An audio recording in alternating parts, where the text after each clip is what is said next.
Okay, people. So, just took a look at From Black. This is a new Shudder original, right? Got sent a little late.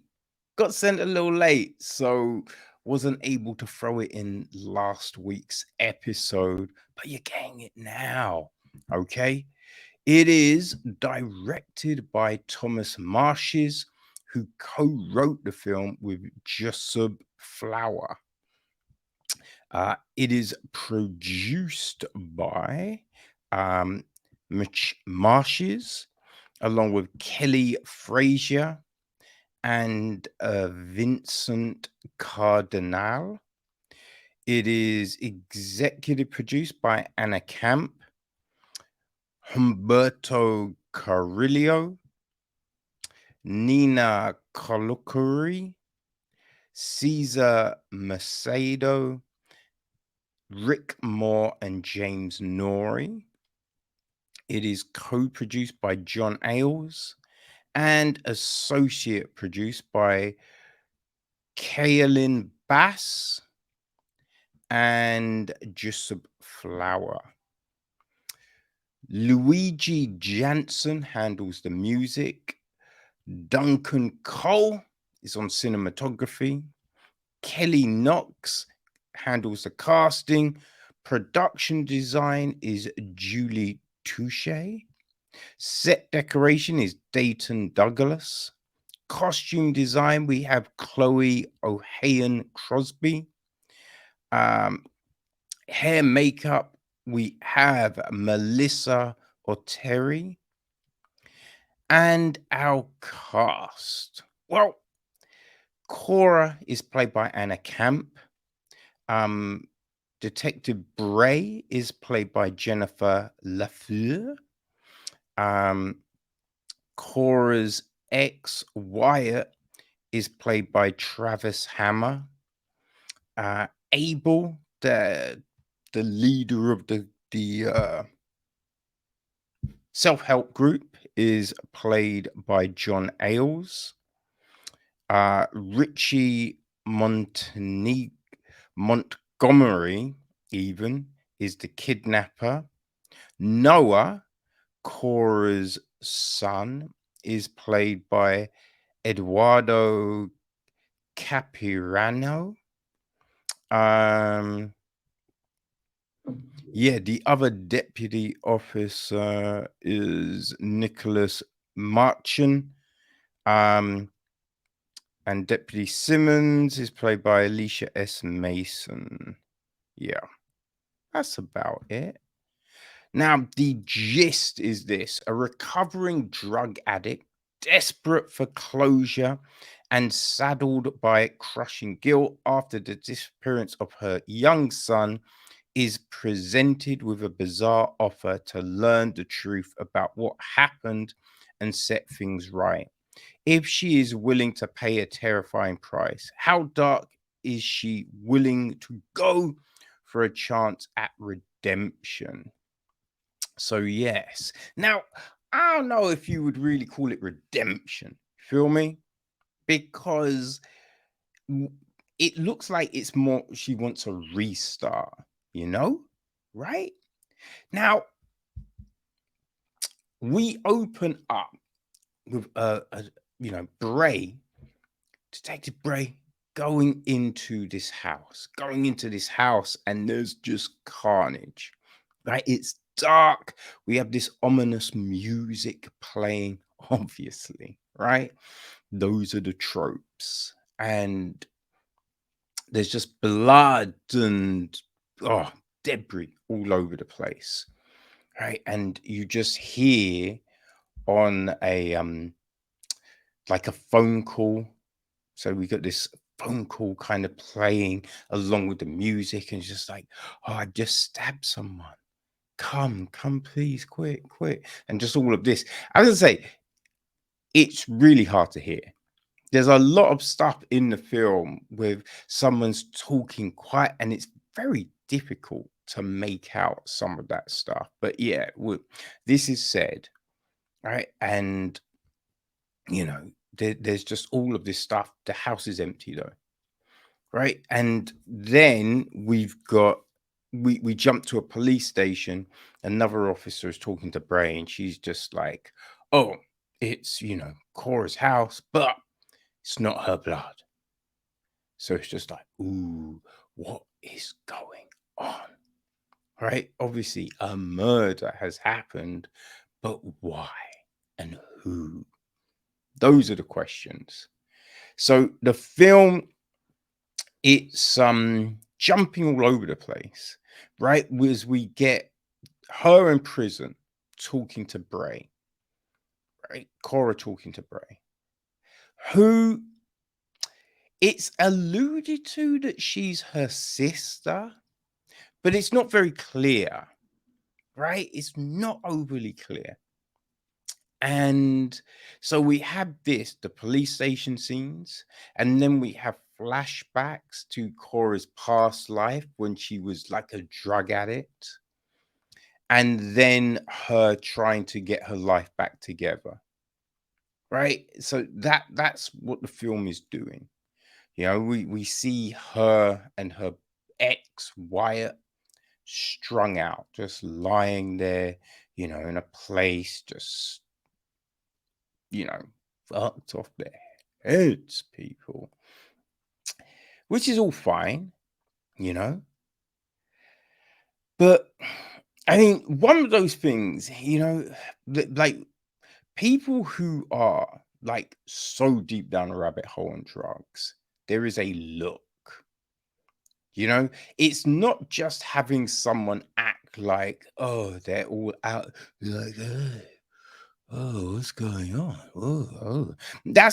It's not just it, right? There's a gauntness usually to the face. You know what I mean? The skin just looks like kind of waxy. Like you look malnutritioned, malnutritioned. You know what I'm saying, people. You look like that. Yeah, you know what I mean? You look messed. And a lot of times with these films, we don't really get it. We don't we see someone who's meant to be down this rabbit hole, meant to be just full on, but it's just like, I ain't buying it, right? Ain't really buying it. Come on now. So there is that. And then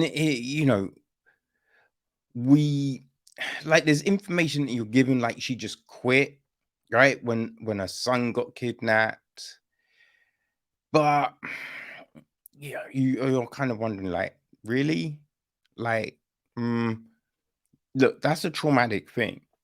But look, there's so many cases in real life. You hear people go through traumatic things, and yes, they might make a declaration. This is it. I'm done. But then they relapse, right? And unless you have proper help, you're gonna relapse, really. Most likely. But we then see her at this group for people who have experienced loss and all of this stuff. And everyone's talking. She doesn't talk apart from this one time, right? Apart from this one time. And that's when the whole, Abel, who runs the group, he's like, oh, I could help you. Right? I could help you. I heard what you said. I could help you. Which, listen, and this, I've said this numerous times, right? If this was the 60s, 70s, even the 80s, you could buy that kind of shit. This is the age of the fucking internet, right? So you would have thought that there's the information that he's giving her, the stuff he's telling her, that you'd look into it, right? But there's no looking into it. There's no, I don't know about this, because why hasn't he made this offer to all these other people, right? There's just a load of questions that aren't being asked. They're not being asked here, which just makes you very skeptical, right? It's obvious that there's more going on, right? It's just fucking obvious. But questions aren't being asked, right? Or it's not being couched in a way that you would go, okay, yeah, she's really going to believe this. Really going to believe this, right? It's one of the, because a lot of time has it's not like this, the kid has only just disappeared.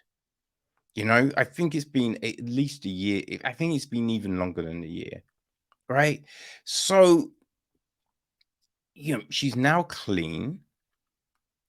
So you would think, yes, she may have regrets, right? There's sadness, there's all of these things. But then there's also an understanding. And we don't get that, right? We don't get it. It's trying to build these emotional fueled scenes, but they don't quite work, you know?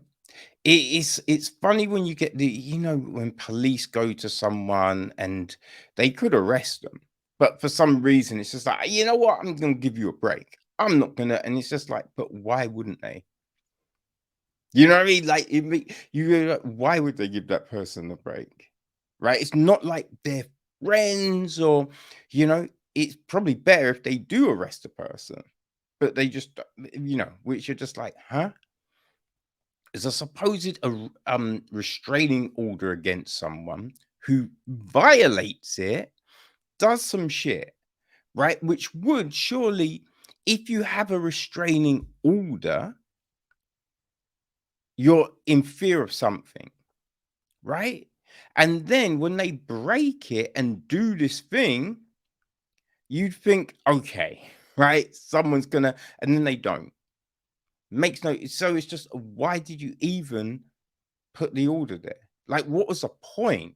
I mean, like, it makes you wonder what the point of those scenes are, because they don't really do anything. It doesn't do anything for the story. Yeah, and there are these things that do nothing for the story, right? There's things that, again, you're, you know, told, oh, you have to do this thing, right? But it's just like, come on now. There's gonna be questions, right? There's going to be regardless of everything, there will be questions.